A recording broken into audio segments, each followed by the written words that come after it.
25 जुलैला शिक्षण मंत्री धर्मेंद्र प्रधान यांचा राजीनामा झाला आणि कॉक्रोच जनता पार्टीचं आंदोलन संपलं। त्याच रात्री आंदोलकांनी जंतर मंतर खाली केलं, पण तिथून परत जाताना एक आंदोलक पोलिसांना उद्देशून एक वाक्य बोलून गेला। तो म्हणाला, धर्मेंद्र प्रधान यांचा राजीनामा झाला, आता नितीन गडकरी यांच्या राजीनाम्याच्या वेळी भेटू। खरं तर धर्मेंद्र प्रधान यांच्या राजीनाम्यानंतर आता सोशल मीडियावरती पुढचा नंबर कोणाचा अशा चर्चा सुरू व्हायला लागल्यात। या चर्चेत पहिलं नाव घेतलं जातंय ते केंद्रीय रस्ते वाहतूक मंत्री नितीन गडकरी यांचं। गडकरी यांच्या विरोधात आधीच E20 पॉलिसीमुळे वातावरण पेटलं होतं। आता कॉक्रोच जनता पार्टीच्या यशानंतर सोशल मीडियावर E20 जनता पार्टीची स्थापना झाली आहे। बघता बघता या पार्टीला हजारो फॉलोअर्सही मिळालेत। महत्त्वाचं म्हणजे अचानक सोशल मीडियावरती गडकरींविरोधात मीम्स, रील्स आणि व्हिडिओचा भडीमार सुरू झालाय। पण हे सगळं होत असताना आता नितीन गडकरी सुद्धा याला उत्तर देण्यासाठी पुढे आलेत। गडकरींनी त्यांच्या विरुद्ध सुरू असलेल्या प्रचाराच्या विरोधात मुंबई उच्च न्यायालयाची पायरी चढत मेटा, एक्स आणि गुगल यांसारख्या कंपन्यांना कोर्टात खेचलंय। हा सगळा वाद नेमका आहे काय? नितीन गडकरी कोर्टात कशासाठी गेले? त्यांनी दाखल केलेल्या याचिकेत नेमके काय आरोप केलेत?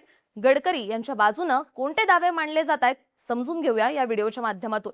नमस्कार, मी रुचिता आणि तुम्ही बघताय बोलभिडू। केंद्रीय पेट्रोलियम मंत्रालयाने 17 फेब्रुवारी 2026 ला एक अधिसूचना काढत 1 एप्रिल 2026 पासून संपूर्ण भारतात E20 पेट्रोल विकणं कायद्यानं अनिवार्य केलं। यानंतर केंद्र सरकार आणि विशेषतः नितीन गडकरी यांच्याकडून E20 पेट्रोल संदर्भात सातत्यानं सकारात्मक भूमिका मांडली गेली। महत्त्वाचं म्हणजे सरकारनं हे धोरण नियोजित वेळेच्या तब्बल 5 वर्ष आधीच लागू केलं, पण याचा फटका सामान्य नागरिकांना बसत असल्याच्या तक्रारी यायला लागल्या। मुळात जुन्या गाड्यांचं इंजिन E20 पेट्रोलसाठी डिझाईनच केलेलं नाही, त्यामुळे E20 पेट्रोल टाकल्यानंतर या गाड्यांचे फ्युएल पंप आणि कार्बोरेटर खराब होणं, पाईप सडणं आणि सगळ्यात महत्त्वाचं म्हणजे गाड्यांचं मायलेज कमी होणं अशा घटना समोर यायला लागल्या। एवढंच नाही तर देशभरात पेट्रोल पंपावर फक्त E20 पेट्रोल मिळायला लागलं। सरकारनं नागरिकांना दुसरा कोणताच पर्याय दिला नाही, यामुळे सामान्य लोकांनी या निर्णयाचा विरोध करायला सुरुवात केली। जेव्हा या तक्रारी नितीन गडकरी यांच्यापर्यंत पोहोचल्या तेव्हा त्यांनी हे सगळे दावे फेटाळून लावले। E20 मुळे काही प्रमाणात मायलेज कमी होत असलं तरी गाड्या खराब होत नाहीत असा दावा गडकरी यांच्याकडून करण्यात आला। काही दिवसांपूर्वी हा विषय देशभरात चांगलाच चर्चेत होता, पण नंतर CJPच्या आंदोलनामुळे हा विषय काहीसा मागे पडला। मात्र आता धर्मेंद्र प्रधान यांचा राजीनामा झाल्यानंतर E20चा मुद्दा पुन्हा एकदा चर्चेत आलाय। कॉक्रोच जनता पार्टीपासून प्रेरणा घेऊन सोशल मीडियावर E20 जनता पार्टी नावाचा अकाउंट तयार झालाय। या अकाउंटला अवघ्या 48 तासात 2 लाखांपेक्षा जास्त फॉलोअर्स मिळालेत। या अकाउंटवरून नागरिकांना पेट्रोल निवडीचं स्वातंत्र्य देण्याची तसंच पेट्रोल पंपावर 100% इथेनॉल मुक्त पेट्रोल उपलब्ध करण्याची मागणी करण्यात आली आहे। याशिवाय अनेकांकडून केंद्रीय मंत्री नितीन गडकरी यांच्या राजीनाम्याची मागणीही करण्यात आली आहे। सध्या सोशल मीडियावर गडकरींविरोधातल्या कॉन्टेंटचा अक्षरशः पूर आलाय। आता याच विरोधात गडकरींनी कोर्टाची पायरी चढली आहे। नितीन गडकरी यांचा आरोप आहे की सोशल मीडियावर AIच्या मदतीने काही डीपफेक व्हिडिओज बनवून त्यांच्याबद्दल खोटी माहिती पसरवली जाते। या माध्यमातून माझी बदनामी केली जात असल्याचा आरोप गडकरी यांनी केलाय। या विरोधात गडकरी यांनी मुंबई उच्च न्यायालयात धाव घेतली।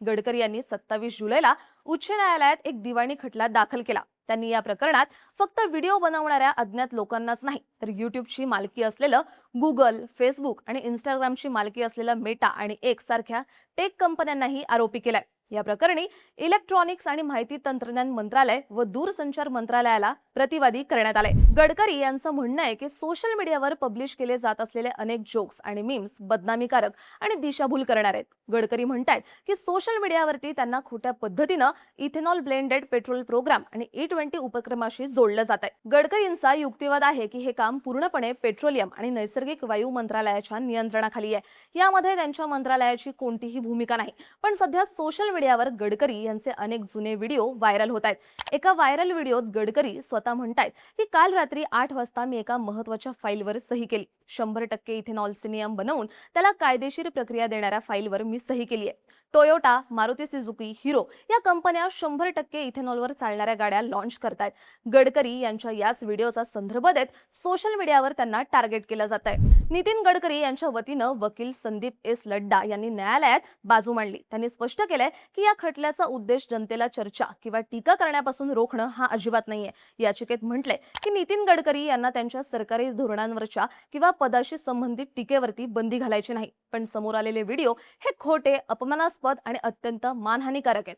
एवढंच नाही तर नितीन गडकरी यांनी इथेनॉल धोरणांमुळे त्यांच्या कुटुंबाला आर्थिक फायदा झाल्याचे आरोपही फेटाळून लावलेत। माध्यमांमधल्या बातम्यांनुसार गडकरी यांनी सोशल मीडियावरचा बनावट कॉन्टेंट तात्काळ हटवण्याची मागणी केली आहे। सोबतच आपल्या बदनामीपोटी एकूण 11 कोटी रुपयांच्या भरपाईची मागणीही केली आहे। शिवाय सुनावणी पूर्ण होईपर्यंत विशिष्ट URLs आणि अकाउंट्सवर तात्पुरती बंदी घालण्याचे आदेश कोर्टाने द्यावेत, अशी मागणी गडकरी यांनी केली आहे। याचिकेत म्हटलंय की इंटरनेटवरचे व्हिडिओ मुंबई बाहेरून अपलोड करण्यात आले असले तरी ते मुंबईतल्या युजर्स नाही दिसतात।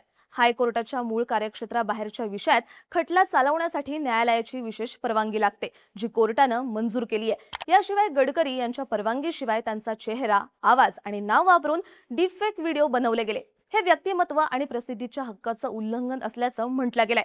या प्रकरणी माहिती तंत्रज्ञान कायद्याअंतर्गत सोशल मीडिया कंपन्यांनाही जबाबदार धरण्यात आलाय। आता इथे लक्षात घेण्यासारखी गोष्ट म्हणजे गडकरी यांनी न्यायालयात जो खटला दाखल केलाय तो दिवाणी खटलाय, फौजदारी खटला नाही। यामुळे यामध्ये आरोप सिद्ध झाल्यास कोणालाही थेट तुरुंगवास होत नाही।